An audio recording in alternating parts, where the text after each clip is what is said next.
Good morning, Brew Daily show. I'm Neal Freyman. And I'm Toby Howell. Today, the drama over Jerome Powell's job security keeps on escalating. Will Trump really give him the pink slip? Then Ford just broke an automotive record for the most recalls ever issued in a calendar year. It's Thursday, July 17th. Let's ride.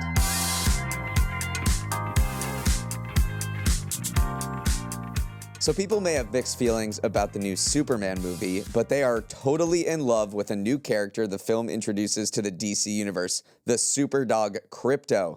Superman's scene-stealing foster dog has led to a spike in interest for dog adoption in the real world, with Google searches for "adopt a dog near me" jumping 513% in the days following the release of the movie. The dog training app Woofs, with a Z, which compiled the data, sent a note of caution to all the hopeful dog parents, saying adoption is a real commitment. The hype will fade, but your dog will stay, so make sure you're ready to give them the time, care, and training they need and deserve.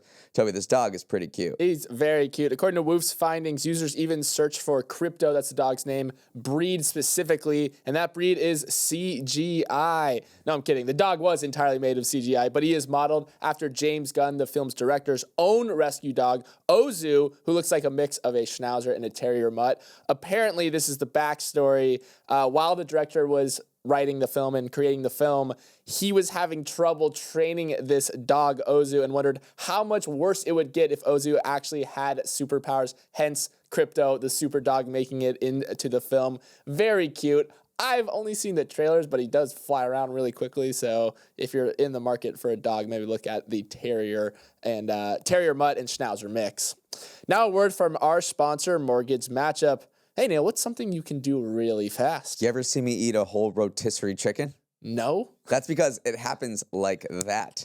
That is terrifying. For speed, I think of a Mortgage Matchup powered by United Wholesale Mortgage. They can connect you with a mortgage broker like that.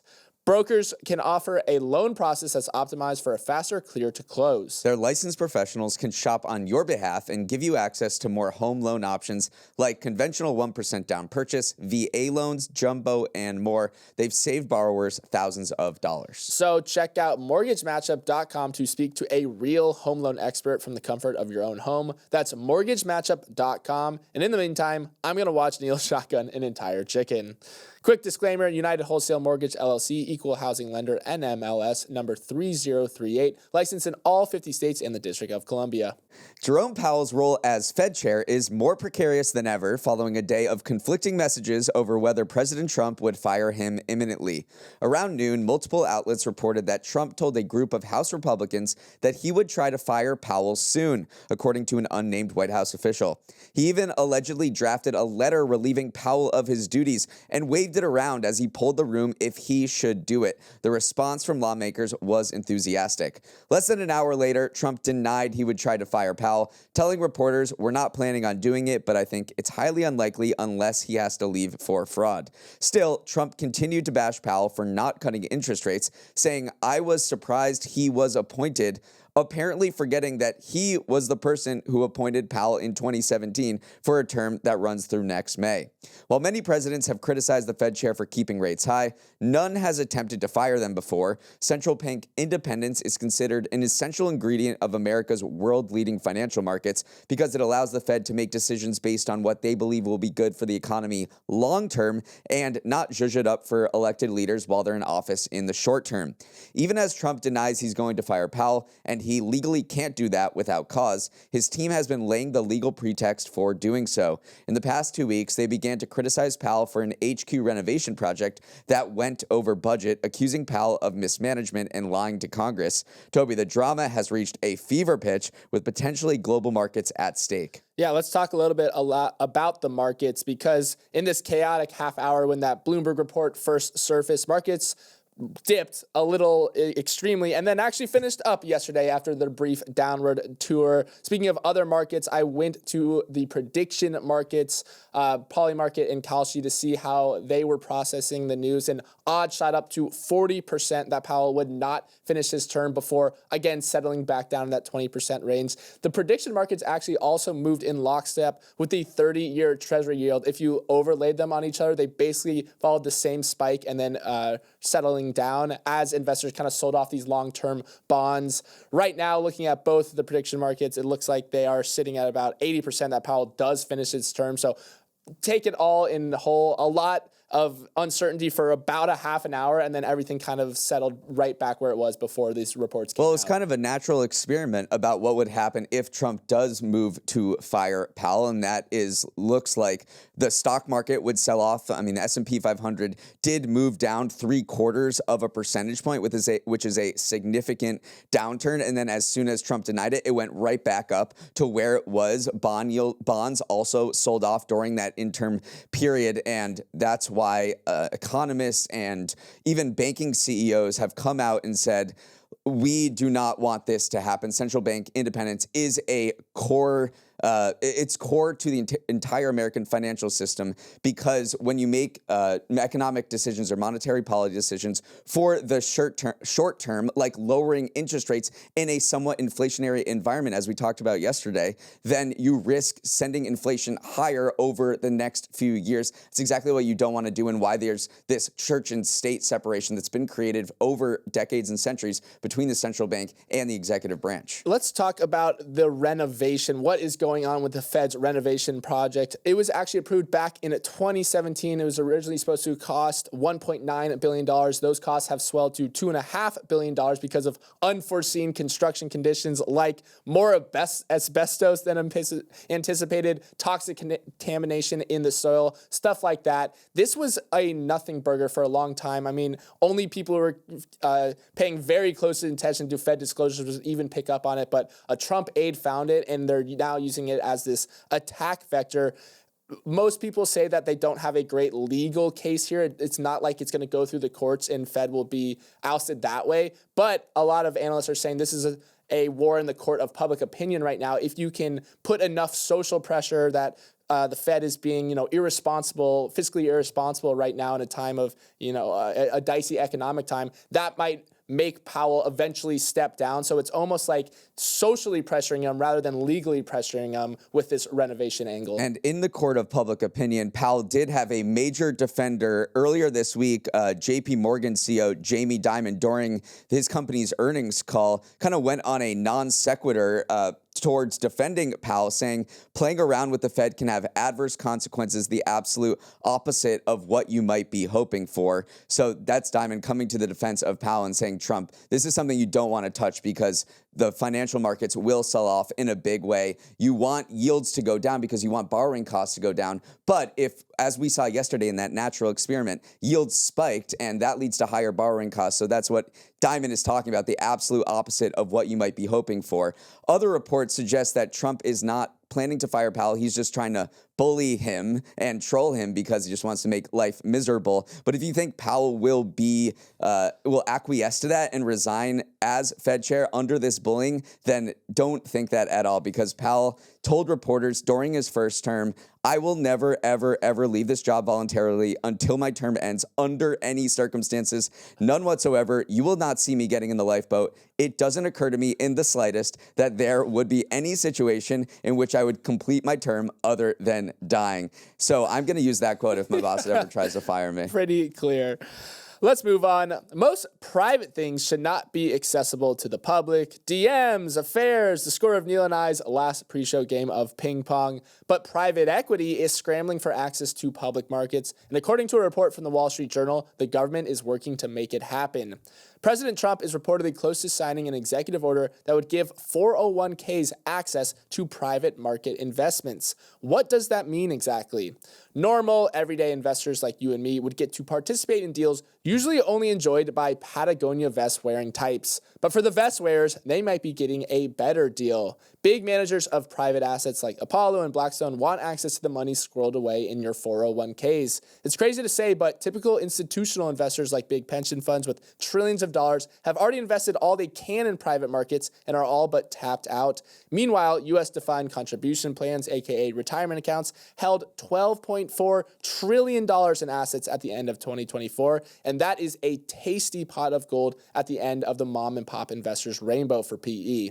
Neal, there are plenty of pros and cons to this plan, but the gist is that everyday investors should have the same access as institutions to the large portions of the economy that remain privately held. Yeah, right now, if you look at the composition of your 401k, it's going to be pretty much exclusively stocks and bonds. Right now, fewer than 1 in 10 plans offer any kind of alternative investment. And when we're talking alternative investments, it's anything other than stocks and bonds, real estate, private companies, companies that haven't gone public yet, infrastructure, things like that. That is where you don't have exposure to. And if you listen to the private equity giants, they're saying, hey, you should be diversified beyond stocks and bonds in your retirement account. You're missing out on some serious returns here. That's the pitch they're making to 401k overseers. Meanwhile, there is some pushback to this saying, well, there's a reason that they're in stocks and bonds. Those are the safest investments. You don't want to mess with your retirement account. Private equity has higher fees. It is more risky. It is less liquid than stocks and bonds. There's a reason that private equity hasn't been in your 401k, and we should keep it that way. The other risk, as Dan Primack from Axios wrote, is that there's a big information gap between, the private LPs and the public everyday investor. While portfolio companies will get stuff like the financial strategy shifts, key information, that will all be kept from retail investors. So if something went south, which oftentimes it does, these are still risky investments. What if fraud happens, or what if something else happens? Mom and pop investors would likely be the last ones to figure out about that, and they might start panicking a little bit. Private equity might not know what it's getting into there. If there is a meltdown and retail investors come clamoring, that can just be a big headache, a big scandal for the industry as well. So even though it seems like a really good idea on the surface, dig down a little bit and there are some cons. But this horse might have already left the barn, because the 401k giant Empower is already starting to allow private credit, equity, and real estate in some of the accounts it administers later this year. They made that announcement in May, and then if President Trump signs this executive order as he's reported to, it would just kind of open the floodgates for all these 401k companies to offer private equity. That might be exciting for some people if you're looking at what you're investing for your retirement account, or it might be a little spooky and you're just say, I'll stick with the safe stuff. In a tough car market plagued by tariff-induced headaches, Ford has set a record to forget. It has issued more safety recalls in the first 6 months of the year than any car company ever has in a full year. Yes, with just half the year elapsed, Ford is already number one with 89 recalls issued so far. A recall occurs when either the manufacturer or the National Highway Traffic Safety Administration identifies a safety issue or defect that doesn't meet federal standards. When that happens, the manufacturer is required to inform affected owners and provide a free repair to fix the problem. And Ford has been ripping recalls recently. In fact, its recall count is more than the next 5 automakers combined. Ford has said that this count looks a little worse than it actually is, because 33 of those have been tied to safety issues that extend back to last year as part of a continuing safety audit. Still, the issues have been wide-ranging and pervasive. Its most recent recall dealt with a faulty fuel pump affecting 850,000 models. Another recall involving rear-view mirrors affected 1.1 million vehicles. And a lot of them are simple, benign things that can be solved with a software update. But all the recalls have involved either a rear-view camera, steering controls, braking system, seats, and door trims, among other things.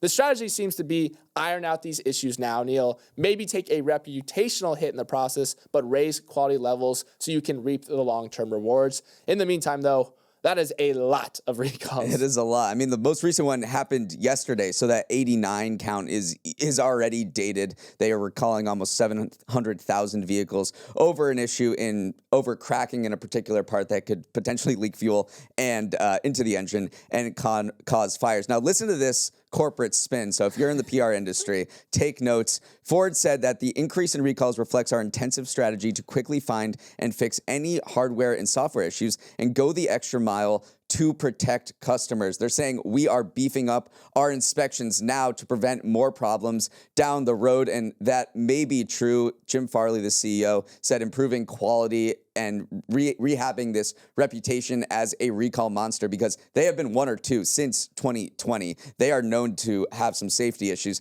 They are beefing up these teams and trying to root out any problems so that over the long run, they will have fewer recalls and hopefully never break their own record. 70% of executive annual bonuses are now directly or tied directly or indirectly to quality. They hired a quality czar back in 2022, so this is a big push for them to have this be the last time we talk about a Ford recall. I know, and we're talking a lot about Ford, but in general, recalls across the auto industry have been rising. There was more than 1,000 recorded last year compared to about 800 a decade earlier. So it's been creeping up slowly over time. And again, a lot of these are relatively minor issues where like a light isn't working inside or a sun visor isn't coming down how you want them to. Some are major though, like exploding airbags, brake failure. So when you hear recall, it does encompass a lot of different safety issues. And Ford is trying to say that most of these we're just fixing via software update. We've been looking at them for a long time.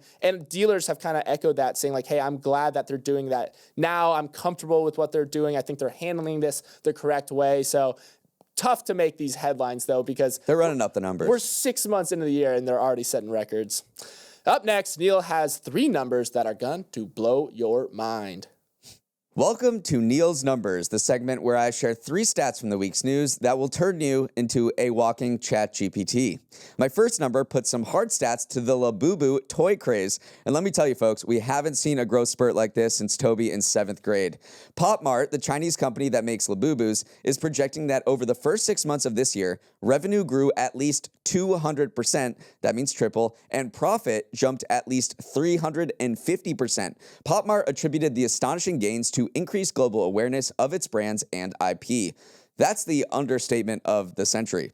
Labubu mania has taken over the world as Gen Z and millennials scramble for the plush toy, which resembles an elf-type creature with spiky teeth. The collectible craze has been fueled by celebrities such as Rihanna and Kim Kardashian showing off their Labubus, as well as a creative distribution tactic in which Labubus are sold in blind boxes, so there's a surprise waiting for you in every package you open. And while Labubus launched in China in 2019, 2025 was the year they took over the world. In June, Labubu sales in the U.S. were up by 5,000% compared to a year earlier, according to estimates from M Science, whose analyst said, "I have not seen anything like this from other toy companies."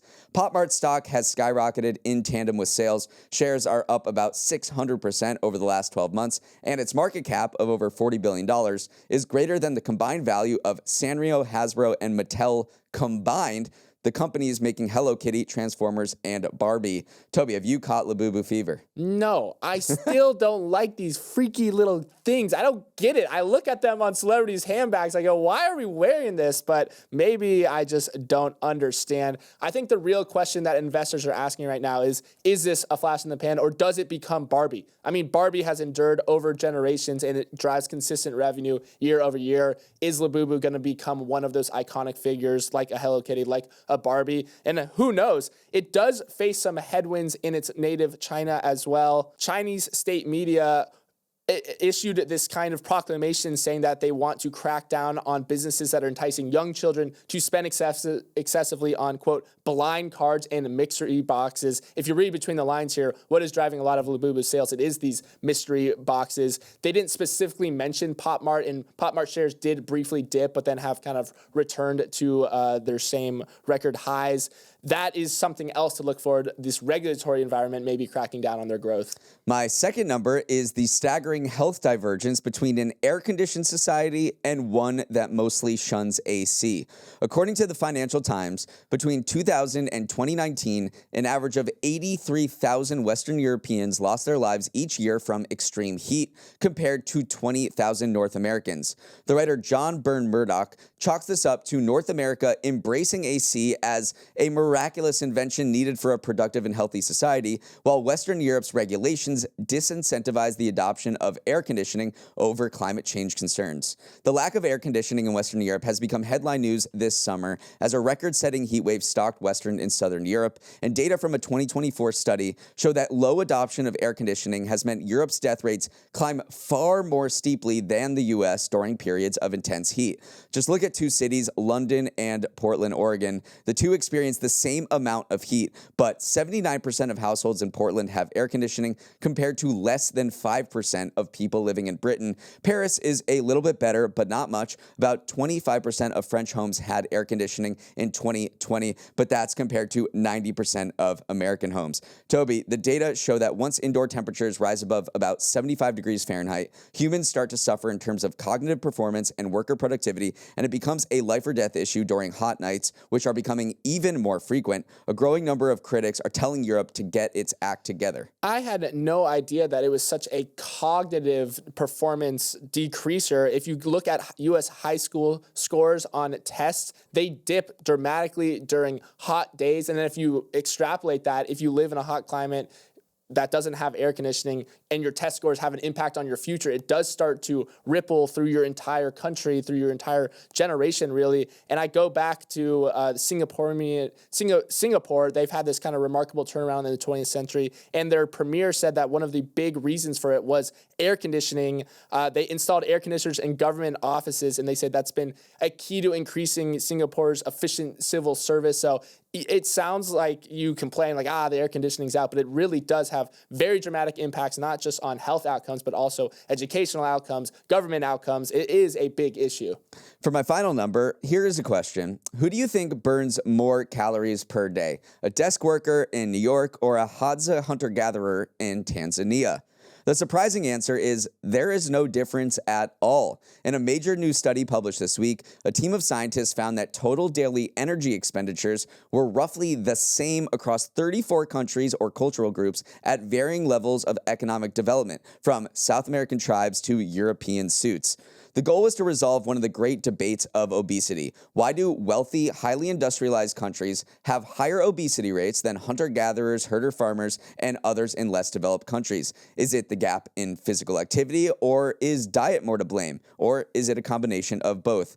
This study aims to put the argument to bed, showing that people burn the same amount of calories no matter where they live and in what type of society. So the divergence, then, must be explained by a difference in what we eat. The researchers looked into the diets of some subgroups in the study and found a strong correlation between the percentage of daily diets consisting of ultra-processed foods, or quote, industrial formulations of 5 or more ingredients, and higher body fat percentages. Toby, what do you make of this? Are you surprised? I was very surprised like this because just logically you would think the desk worker would burn fewer calories than someone, walking around and being on their feet all day. But to be clear, this study doesn't mean that exercise is unimportant. Exercise is still, correlated with good heart or good outcomes. It's essential for health. Strong link between muscle density and longevity. Same with cardiovascular health. So it's not saying do not exercise. It is just saying that our bodies do a very interesting thing and monitor our energy expenditure throughout the day and keeps it in a pretty narrow range. So even if you are training for a marathon or just sitting at your desk, if you are doing that marathon training, what your body will do is shut off or slow down some of these less important, some tangential biological processes. One that the article mentioned was growth. It will just start devoting less of your energy resources to, growing. And that is just a fascinating thing that your body does. It just self-regulates and doesn't go too far one way or another. And so, the implication to it is that diet is the main reason for higher obesity levels. Yeah, their bottom line was that increased energy intake has been roughly 10 times more important than declining total energy expenditure in driving the modern obesity crisis. So a very interesting study there. Now let's sprint to the finish with some final headlines. Just one headline today. President Trump is a Diet Coke fanatic to the point where he has a button installed in the Oval Office that he can press to have one brought to him. And he is pushing Coca-Cola to change one of his favorite beverages to taste better.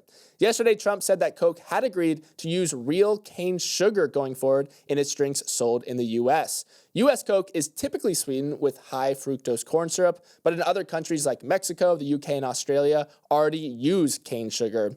While American cane sugar producers are no doubt celebrating, corn farmers are less than enthused to be replaced, with the Corn Refiners Association president, John Bodie, issuing a statement saying it will cost thousands of American food manufacturing jobs. Neal, he does have a point. This might lead to a boost in U.S. sugar imports. It might, because right now, U.S. cane sugar production is expected to account for about 30% of our sugar supply. The remainder comes from sugar beets and imports from Mexico and other countries. I'm not surprised that the corn syrup guy is ticked off about this. I think a lot of people would be very excited about this. There is a halo around Mexican Coke because it uses real cane sugar. People think it tastes a lot better. I happen to agree with them. There's still a remaining question about whether this is actually going to happen. A spokeswoman for Coca-Cola came out after Trump sent this out online. She said, "We appreciate President Trump's enthusiasm for our iconic Coca-Cola brand. More details on new innovative offerings within our Coca-Cola product range will be shared soon," though. So that was far different than confirming that real sugar is coming to Coca-Cola. If they're reporting earnings on July 22nd, 5 days from now, early next week, and we'll maybe hear more details about this. But right now, it's a huge mystery. It doesn't stop people from getting excited because this would be a great development. And we were talking before the show, Neal, you had some pretty strong opinions on what makes a great Coke. You said there's one Coke that rises above them all. What was that? The one Coke that rises above them all for me is a movie theater Coke. And perhaps it's because you're eating popcorn at the same time, so you're extra thirsty and it just tastes so much better. But I don't know, whatever they're putting in the formula at AMC's or Regal's just tastes so much better to me. And I honestly don't have Coke any other setting than that. Yeah, I think it might just be the fact that that's the only place you drink it. I will go to bat for any Coke in a glass bottle, though. I have had Mexican Coke, and I don't know, maybe it is just this halo effect around it, but it does taste, it just hits different, especially in the glass bottle. So you have your movie theater Coke. I'm just going any Coke in a glass bottle. Any over ice, I think, tastes delicious. All right, that is all the time we have. Thanks so much for starting your morning with us, and have a wonderful Thursday. If you have any thoughts on today's episode, send an email with questions, comments, or feedback to morningbrew@morningbrew.com. Let's roll the credits. Emily Milliron is our executive producer. Raymond Liu is our producer. Our associate producers are Olivia Graham and Olivia Lake. Uchenna Ogu is our technical director. Always love a Uchenna sighting. Scoop Stardaris is back on audio for today. We've got a packed control room back there. Hair and Makeup is beginning the countdown to football season. 50 days, 5-0. Devin Emery is our president, and our show is a production of Morning Brew. Great show today, Neal. Let's run it back tomorrow.